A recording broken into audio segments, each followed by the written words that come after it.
malam ne masoyin mansura na kalfura bin dutse ne bai zarcewa zara barka da sallah zanayi ma bai tina bangara sai da kai ma jego ne dan inda ya ka girma na kalfura bin dutse ne ba kayan babbar ma sannan masoyi na hiyo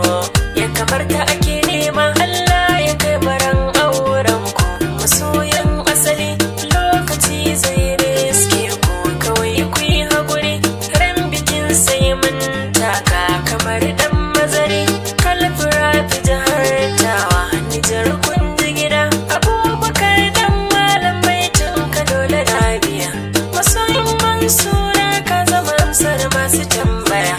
zayyana nan inda ya kai ma tilasu zana maka yabo kaga masoyi na hiya hakika ka samu rabo aminan juna ba sa faɗa ba sa bin hanya da tabo Abubakar da zayyana alkawari ku rike kun yi gaba barka da sallah nake muku ne ku ne zana yaba ribar zaman da ku kai menene bai yi muku ba Abubakar ka rike mansura soyayya ce sanadi kar ku sake kun rabe kar da ku sarayyo radadi so dadin duniya kun dace ba kwa bidar madadi zayyana kai ma ka rike iyo faran so ku jira kar da ku farage sanadin haka ke sa zuciya ta bara